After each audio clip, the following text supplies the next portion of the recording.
জীবনের বিভিন্ন সমস্যার জন্য 6টি স্তোত্র এবং মন্ত্র পাঠ করা যেতে পারে। তো মন্ত্রগুলো কি এবং এই মন্ত্রগুলো জপে কি লাভ হয় সবটাই আমি শেয়ার করব আপনাদের সাথে। ওম ভূর্ভুবস্য তৎসবিতুর্বরেণ্যং ভর্গো দেবস্য ধিয়ো ওম নমঃ প্রচোদয়াৎ। তো তার আগে বলবো, নতুন হয়ে থাকলে অবশ্যই চ্যানেলটা সাবস্ক্রিপশন করে পাশে থাকুন, সকলের সাথে লাইক ও শেয়ার করুন। এমন তথ্যমূলক ভিডিওগুলো আরও সকলের প্রয়োজন হতে পারে, সেজন্য আত্মীয় পরিজন বন্ধু সকলের সাথে এটা শেয়ার করে তাদেরও জানার সুযোগ করে দিন। তো বন্ধুরা, আমরা জানি জীবনে কেবল ভালো মুহূর্ত, সাফল্য উদযাপন, গোলাপ এবং ডেইজি এবং সুন্দর সব কিছুর মধ্যেই সীমাবদ্ধ নয়।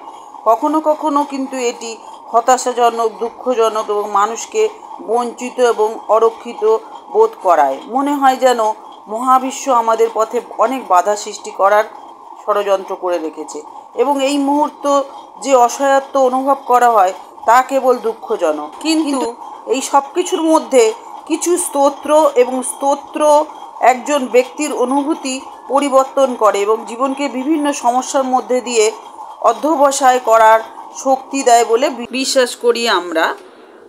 সংস্কৃত ভাষায় লেখা এই পবিত্র স্তোত্রগুলো তাদের ভালো বোধ করায়, মানে শক্তি যোগায় মনের, এবং এখানে আমরা জীবনের বিভিন্ন সমস্যা এবং জটিলতা থেকে মুক্তি পেতে 6টি স্তোত্র এবং মন্ত্রের কথা আপনাদেরকে বলবো।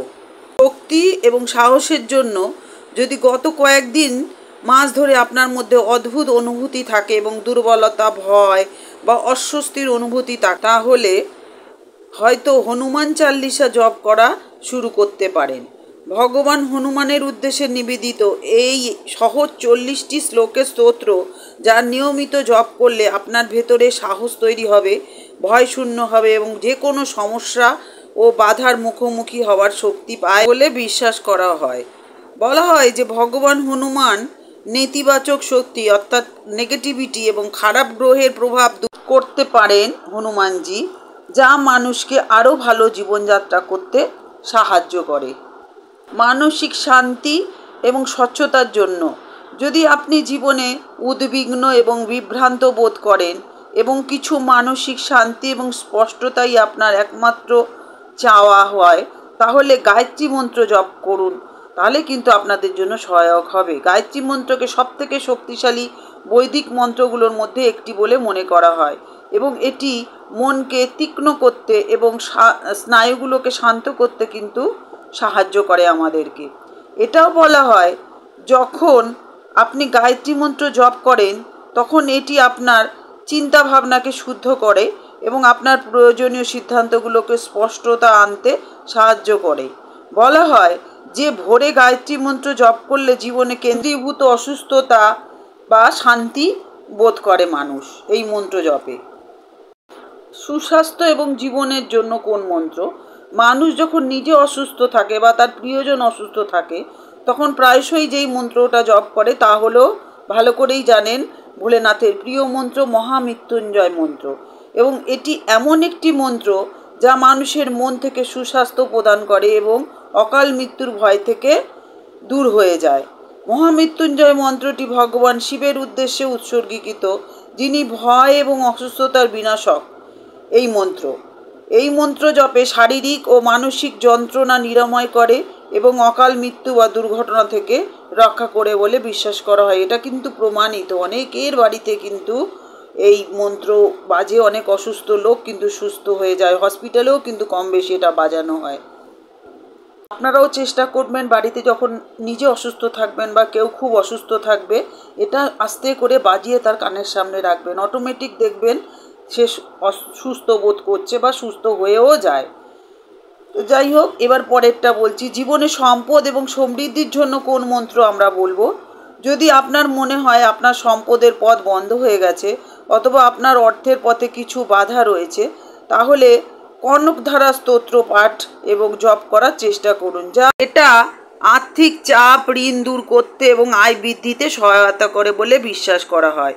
কনকধারা স্তোত্র হলো ধন এবং সমৃদ্ধির দেবী মা লক্ষ্মীর উদ্দেশ্যে নিবেদিত একটি শক্তিশালী প্রার্থনা। এই মন্ত্রের অর্থ বা উদ্দেশ্য হলো ধনের প্রবাহ। বুঝতেই পারছেন, কনকধারা হচ্ছে মা লক্ষ্মীর মন্ত্র।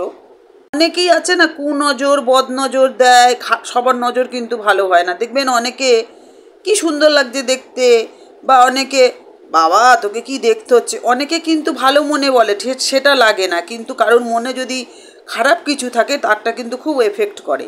তো বদনজর থেকে সুরক্ষার জন্য কি বলবো, আমরা কোন মন্ত্র জপ করব। কিছু মানুষ অশুভ দৃষ্টি বা কালো জাদুর ধারণাটি উড়িয়ে দিলেও অন্যরা এর নেতিবাচক প্রভাবে বিশ্বাস করে। সবাই বিশ্বাস করে না, কম বেশি লোক করে। আর যদি আপনি অনিরাপদ বোধ করেন, মানসিকভাবে আতঙ্কিত থাকেন, অথবা হতে পারে আপনি হুমকির সম্মুখীন হচ্ছেন, অথবা নেতিবাচকতা আপনাকে ঘিরে রেখেছে, তাহলে পঞ্চমুখী হনুমানের কবচ মন্ত্র জপ করুন। ভগবানের এই হনুমানের পঞ্চমুখী রূপটি তখন আবির্ভূত হয় যখন তিনি ভগবান রাম এবং লক্ষ্মণকে কালো জাদু এবং জাদুবিদ্যার দক্ষ রাক্ষস অহিরাবণের হাত থেকে রক্ষা করেছিলেন, এবং ভগবান হনুমান তার প্রভুকে বাঁচানোর জন্য 5টি রূপ ধারণ করেছিলেন। সেটাই উনার পঞ্চমুখী রূপ। শেষে বলবো আধ্যাত্মিক বৃদ্ধির জন্য আমরা ঠাকুর দেবতার নাম করি, পুজো করি, তা এই আধ্যাত্মিকতা বৃদ্ধির জন্য আমরা কোন মন্ত্র জপ করব সেটা জেনে নিই। যদি আপনি বেশ কিছুদিন ধরে ধ্যান এবং আধ্যাত্মিকতা অনুশীলন করে আসছেন, কিন্তু আপনার পথের কোনো অগ্রগতি দেখতে পাচ্ছেন না মন্ত্র জপের ফলে, অথবা পথ থেকে বিচ্ছিন্ন হয়ে যাচ্ছেন, নিজেকে মনে হচ্ছে যে আমি সরে যাচ্ছি অথচ আমি মন্ত্র জপ করছি, তাহলে এটা কিন্তু কোনো খারাপ ইঙ্গিত দিতে পারে। এবং এই সমস্যা দূর করতে বলা হয় কালভৈরব অষ্টকম হলো সেরা মন্ত্র। ভগবান শিবের এক ভয়ঙ্কর রূপ ভগবান কালভৈরবকে উৎসর্গীকৃত।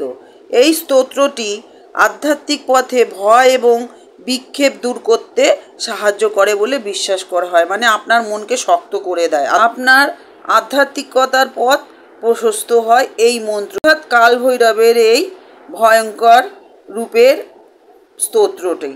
তো যাই হোক বন্ধুরা, এই কী মন্ত্র আমি বললাম, হনুমানের চালিসা, গায়ত্রী মন্ত্র, মৃত্যুঞ্জয় মন্ত্র, কনকধারা স্তোত্র এবং শিবের শক্তিশালী এই কালভৈরব মন্ত্র, এই মন্ত্রগুলো যদি আপনারা পাঠ করেন তাহলে আপনাদের জীবনে যে সমস্যাগুলো আমি বললাম সেই সমস্যাগুলো দূর হয়ে যাবে। যার যে সমস্যা আলাদা আলাদা সেই মন্ত্রগুলো আপনারা জপ করবেন।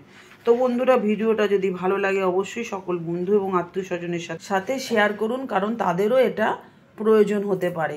তো ভগবানের কথা এমনিতেও আমি বলেছি, বা এটা সবাই জানে যে কথা বলা, শেয়ার করা, শোনা সবটাই মঙ্গলজনক। তো বন্ধুরা, আজকে বলবো এতক্ষণ আমার সাথে থাকার জন্য, আমার সমস্ত কথাগুলো শোনার জন্য আপনাদেরকে অনেক অনেক ধন্যবাদ। সবাই খুব ভালো থাকুন, সুস্থ থাকুন। ওম ত্রম্বকম যজামহে সুগন্ধিং পুষ্টিবর্ধনম উর্বারুকমিব বন্ধনান মৃত্যুর মুক্ষিও মামৃতাৎ। ওম ভূর্ভুবস্য তৎসবিতুর্বরেণ্যম ভর্গদেবস্য ধিয়ো ওং নমো প্রচোদয়াৎ। তো আজকে আসি, আবার দেখা হচ্ছে নতুন আর একটা ভিডিও নিয়ে। টাটা। ওম নমঃ শিবায়, ওম নমঃ শিবায়, ওম নমঃ শিবায়। আজকে আসি।